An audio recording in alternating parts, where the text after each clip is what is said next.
এটা ধরে নেওয়ার কোনো কারণ নেই যে নতুন রাজনৈতিক দলেই যুক্ত হব, কারণ নতুন রাজনৈতিক দল হয়েছে। যেহেতু আমি ইয়াং জেনারেশনের একজন, আপনারা দেখেছেন জুলাই গণ অভ্যুত্থানেও আপনাদেরই হাউসগুলো ছাত্র জনতার বিরুদ্ধে তো নিউজ করেছে, এটা তো বাস্তব, এটা তো অস্বীকার করার সুযোগ নেই।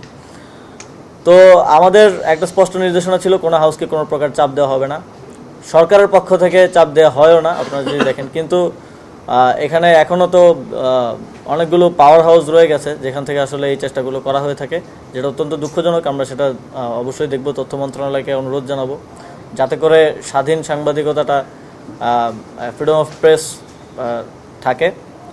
আর সম্পদের হিসাবের বিষয়ে সম্পদের হিসাব সরকার সকলের থেকে চেয়েছে, কিন্তু আমি যখন সম্পদের হিসাব দিতে গেলাম তখন আমি দেখলাম যে আয়কর জমা দিতে হলে তো আপনার 3 নম্বর 1 বছর আগের থাকতে হয়। তো 1 বছর আগে তো আমার 3 নম্বর নেই, স্বাভাবিকভাবে আমি একজন স্টুডেন্ট, তো আমার তো আয়কর জমা দেওয়ারও সুযোগ নেই।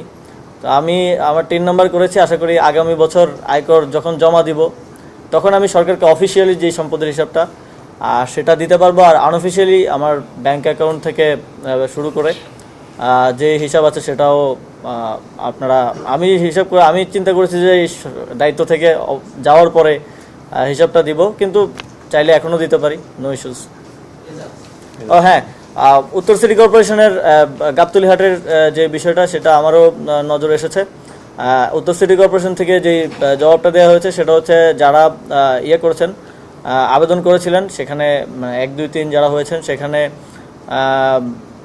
ফ্যাসিবাদের সময়ের লোকজন তো আছেনই, এর বাইরেও যারা আবেদন করেছেন তাদের আসলে এর মধ্যে অনেকগুলো ক্রাইটেরিয়া তারা ফুলফিল করেন না। সেই জায়গা থেকেও উত্তর সিটি কর্পোরেশন এটা খাস আদায়ের সিদ্ধান্ত নিয়েছে। তবে আমি আমাদের উত্তরের প্রশাসক ওনাকে এটা পুনর্বিবেচনা করার জন্য অনুরোধ জানিয়েছি, যাতে করে সরকারের যেই আয় এই পশুর হাটকে কেন্দ্র করে সেটা কোনোভাবে আসলে হ্যাম্পার্ড না হয়, সিটি কর্পোরেশনের যেই আয় হওয়ার কথা সেটা যাতে কোনোভাবেই হ্যাম্পার্ড না হয়।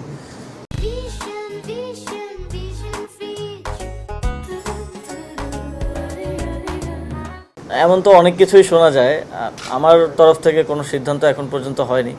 এবং রাজনৈতিক জুলাই গণ অভ্যুত্থানে সামনে থেকে নেতৃত্ব দেওয়ার কারণে মানুষের একটা আকাঙ্ক্ষা তো আছে যে আমরা দেশের জন্য দীর্ঘমেয়াদে কাজ করি। তবে কোন রাজনৈতিক দলে আসলে যুক্ত হব সেটা তো এখনই আসলে সিদ্ধান্ত নেওয়ার সময় হয়নি, কিংবা কখন যুক্ত হব সেটাও এখনও আসলে অনেকটাই আনসার্টেইন। তবে এটা ধরে নেওয়ার কোনো কারণ নেই যে নতুন রাজনৈতিক দলেই যুক্ত হব, কারণ নতুন রাজনৈতিক দল হয়েছে।